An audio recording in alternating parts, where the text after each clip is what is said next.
इस वीडियो में दी गई जानकारी सामग्री गणना की प्रामाणिकता या विश्वसनीयता की गारंटी नहीं है। सूचना के विभिन्न माध्यमों, ज्योतिष, पंचांग, प्रवचनों, धार्मिक मान्यताओं, धार्मिक ग्रंथों आदि से संकलित करके यह सूचना आप तक प्रेषित की गई है। हमारा उद्देश्य सिर्फ सूचना पहुंचाना है। पाठक या उपयोगकर्ता इसे सूचना समझकर ही ले।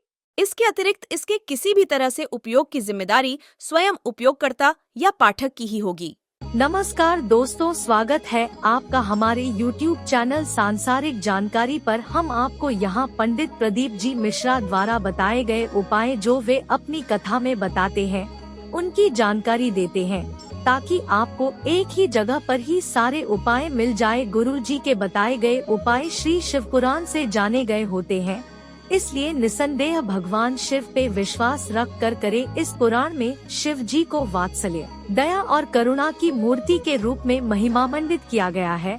इस पुराण का पाठ करने से भक्तों के अंदर भी ऐसे ही गुणों का संचार होता है, यानी भक्तों का चरित्र भी भगवान शिव की ही तरह बनने लगता है। जो भक्त शिव पुराण का विधि पूर्वक पाठ करते हैं, वो जीवन मरण के चक्र से भी मुक्ति पा जाते हैं। भगवान शिव को देवों के देव महादेव कहा जाता है, जिन्हें प्रसन्न करना सबसे सरल है। हर व्यक्ति शिव शंभू की कृपा पाना चाहता है। हिंदू धर्म में ऐसी मान्यता है कि भोलेनाथ की पूजा करने से जो नसीब में ना हो वो भी मिल जाता है। हिंदू धर्म में हर दिन किसी न किसी देवता को समर्पित है। इसी तरह सोमवार का दिन भगवान भोलेनाथ को समर्पित है। ऐसा माना जाता है कि सोमवार को व्रत रखने से और पूजा करने से महादेव बहुत प्रसन्न होते हैं और भक्तों की हर मनोकामना पूर्ण करते हैं। लेकिन इसकी वजह क्या है? सोमवार के दिन ऐसा क्या खास है जो यह दिन शिव शंभू की पूजा के लिए समर्पित है? सोमवार यानी भोलेनाथ का दिन। इस दिन महादेव की पूजा अर्चना करने से भगवान अति प्रसन्न हो जाते हैं और भक्तों की झोली खुशियों से भर देते हैं। सप्ताह के 7 दिनों में से सोमवार ही क्यों शिव जी की पूजा के लिए समर्पित है? इस दिन के नाम में ही इसका आधा रहस्य छिपा है। सोमवार में सोम का मतलब है चंद्रमा, जो खुद भगवान शिव की जटाओं में है। जितने आस्था चैनल पर कथा सुन रहे हो, जितने फेसबुक और यूट्यूब पर सुन रहे हो, बहुत सावधानी से सुनना। तो जिनकी यहाँ संपदा की कमी होती है, वैभव की कमी होती है, लक्ष्मी की कमी होती है, प्रतिष्ठा की कमी होती है, धन की कमी होती है, उसके लिए सोमवार के दिन भगवान शंकर को अगर जल चढ़ाया जाता है तो हमारे घर में शीतलता का अनुभव होता है। बन के अगली बार लीलाबाई बन के फिर जन्मे, फिर भोगो, फिर जन्मो, फिर भोगो। तो इससे तो अच्छे से खूब तपने के बाद, कर्म भोग भोगने के बाद, क्योंकि मनुष्य का जो शरीर है केवल भोगने के। भजन करो, भोगो, भजन करो। क्यों? 84 लाख योनियों में आप कीट बनकर पैदा हुए, आपको उसमें मर भी जाओगे तो आपको ज्ञान नहीं होगा। पशु बनकर पैदा हुए, आपको ज्ञान नहीं होगा। जंतु बनकर पैदा हुए, आपको ज्ञान नहीं होगा। पर मनुष्य की योनि केवल एक ऐसी योनि है, इस योनि के अंतर तुमने पूर्व में 84 लाख योनि में जो जो कर्म करे होते हैं, उस कर्म का सारा भोग तुम्हें मनुष्य योनि में भोगने को मिलता है। और उस योनि में जब भोगोगे तो थोड़ा सा कष्ट तो होगा महाराज। कई लोग कहते हैं हमारी पड़ोसन तो अगरबत्ती नहीं लगाती गुरुजी तो भी खुश, कभी मंदिर नहीं जाती पड़ोसन, कभी शंकर जी को लोटा भर पानी नहीं चढ़ाती तो भी भगवान खूब दे दिया, और हम तो रोज मंदिर जाएं, व्रत करें, उपास करें तो भी दुखी हैं। उसका क्या कारण है? तो शिव महापुराण में लिखा, एक बार देवऋषि नारद भगवान विष्णु के पास में पहुंचे और भगवान विष्णु से कहा, नारायण, दुनिया के लोग अगरबत्ती नहीं लगाएं, भगवान का पूजन नहीं करें, पाठ नहीं करें तो सुखी रहते हैं, और दुनिया के लोग भगवान का भजन पूजन करते हैं तो दुखी रहते हैं। ऐसा क्यों? भगवान विष्णु ने कुछ बोले नहीं। भगवान विष्णु बोले, मुझे भूख लग रही है, मेरे साथ पृथ्वी पे घूमने चलो। भगवान विष्णु नारद जी के साथ पृथ्वी पे घूमने निकले। अब जैसे ही नारद जी के साथ घूमने निकले तो भगवान विष्णु ने एक सेठ जी का घर देखा। नारद जी बोले, महाराज, ये सेठ जी का घर है, खूब बड़ा धर्मात्मा दानी है, चलो इसके यहाँ कुछ खाने को मिल जाएगा। भगवान विष्णु ने मनुष्य का रूप रखा, नारद जी ने मनुष्य का रूप रखा, साधारण रूप बन रखकर दरवाजा बजाया। सेठ जी, ओ सेठ जी, सेठ जी। सेठ जी बाहर निकल कर आए, क्या है? हमें भूख लगी है, कुछ दान दे दो। इतने में सेठ जी बोले, तुम्हारा बाप रख के गया, दान दे दो। चलो निकले यहां से, निकल जाओ यहां से। सेठ जी ने धक्के मार के देवऋषि नारद और भगवान विष्णु को भगा दिया। इतने में देवऋषि नारद को क्रोध आया। देवऋषि नारद ने कहा, महाराज, इसने अपमान करा है, अपने को धक्के मारकर निकाला है, श्राप दे दो, बर्बाद हो जाए।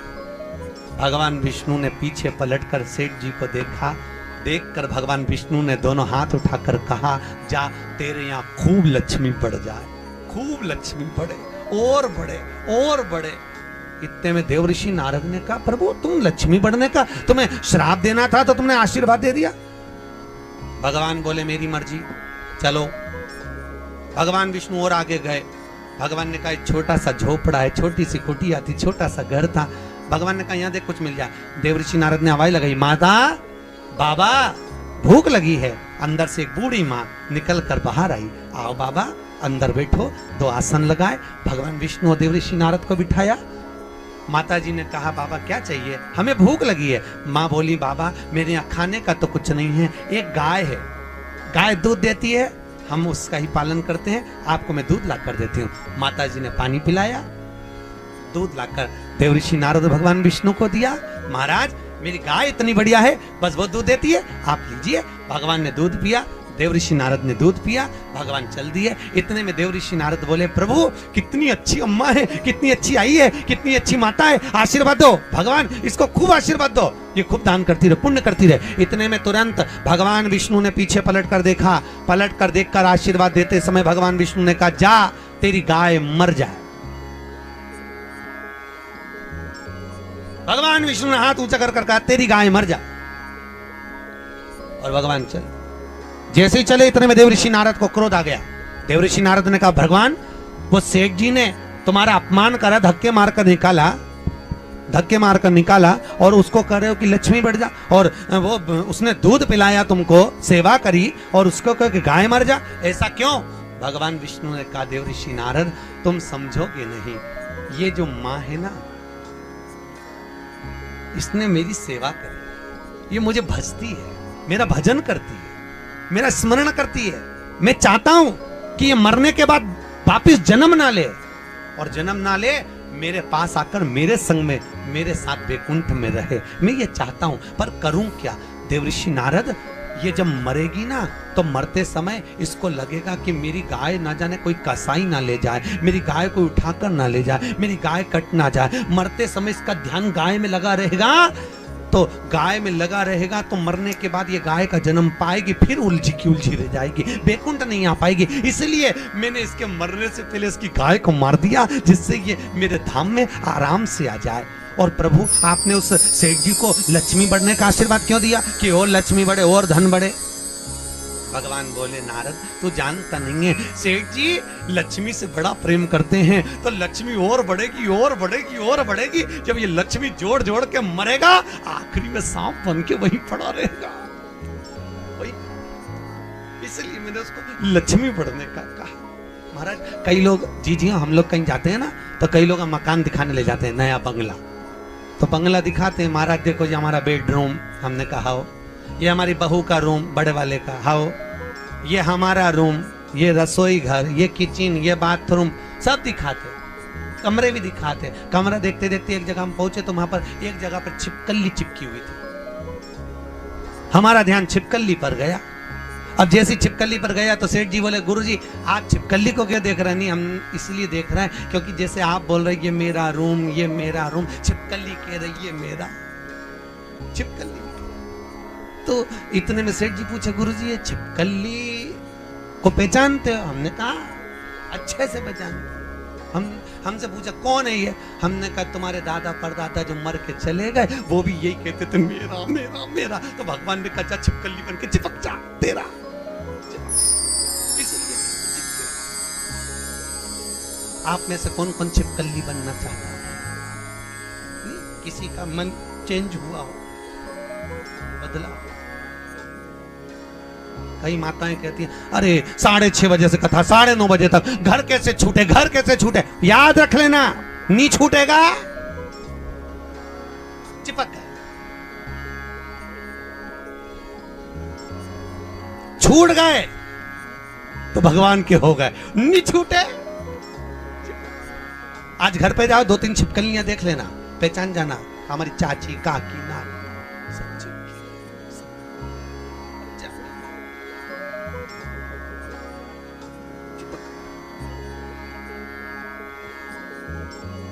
और कल आओ तो तो अपनी अड़ोसन पड़ोसन से भी कह देना छपकली नहीं बनना हो तो चल, और बनना हो तो तेरा रहना हो तो बात दूसरी।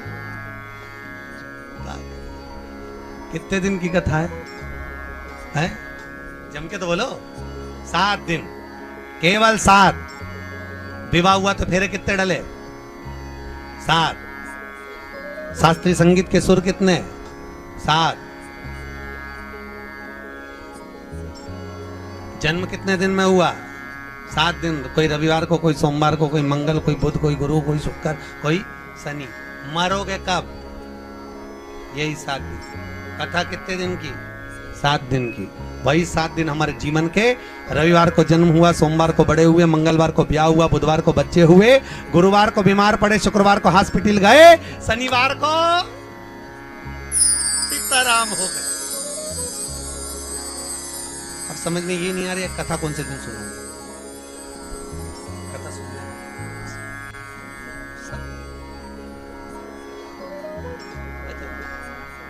इसीलिए शास्त्र कहता है कलयुग केवल नाम आधारा, सुमर सुमर नर उतरहि पारा। कलयुग में केवल नाम की आधार कि कलयुग केवल नाम आधारा, सुमर सुमर नर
रामचंद्र भगवान की हर हर महादेव।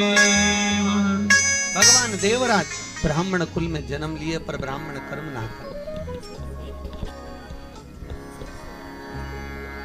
भगवान की भक्ति में मनुष्य का शरीर मिल जाए सरल, पर भजन करना कर। देवराज मानव शरीर पा तो लिए, ब्राह्मण कुल में जन्म भी ले लिया, पर ब्राह्मण कर्म नहीं कर पाए। चोरी करना, निंदा करना, चुगली करना, बुराई करना, इसी में तल्लीन रहे। एक बार देवराज कहीं से धन लेकर आ रहे थे और धन लाते समय देवराज शंकर जी के मंदिर में पहुंच गए। शिव शरीर तपा, ठंड लगी, कोई ताप पड़ गया, बुखार आ गया, शिव मंदिर में बैठ गए। वहीं पर शिव महापुराण की कथा कोई ब्राह्मण बाच रहा था। केवल देवराज ने उस शिव महापुराण का केवल एक महत्तम शब्द ही श्रवण करा है। केवल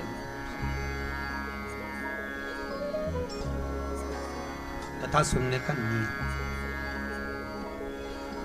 क्या नियम है कथा सुनने का? शास्त्र कहता है एक फल का सेवन करो, शिव महापुराण को अवश्य सुनो। इतने में काम ना चले तो एक समय फलहार करो। फलहार जानते हो? फरियाल नहीं बोला अभी मैंने, उसल साबुदाना ये कुछ भी नहीं बोला मैंने, तो वो फलहार, फल का हार करो। पर शिव महापुराण की कथा पूरी जम के बोलो, पूरी सुनो। इतने में काम ना चले तो एक समय फलहार करो, दूसरे समय फरियाल करो। अब आया फरियाल, चिप्स, पापड़, साबुदाना की खिचड़ी। अब आइए, एक समय फलहार करो और शिव महापुराण की कथा पूरी जम के तो बोलो, सुनो। और इतने में काम ना चले तो एक समय फरियाल करो, दूसरे समय भोजन करो, पर शिव महापुराण की कथा पूरी सुनो। और इतने में काम ना चले तो दोनों समय भोजन करो, पर शिव महापुराण की कथा पूरी सुनो। ये तक तो यहाँ शिव महापुराण में लिखा, इतनी तक तो लिखा। उसके बाद हमारी तरफ से इतने में भी काम नहीं चले तो टिफिन लेके कथा में चलो और शिव महापुराण की कथा। तो दोस्तों, यहाँ पे हमारी वीडियो समाप्त हुई। उम्मीद करती हूँ हमारी ये जानकारी आपको जरूर पसंद आई होगी। हमारी वीडियो को लाइक जरूर करें और हमारे चैनल को सब्सक्राइब और शेयर करना ना भूले। जय श्री राम।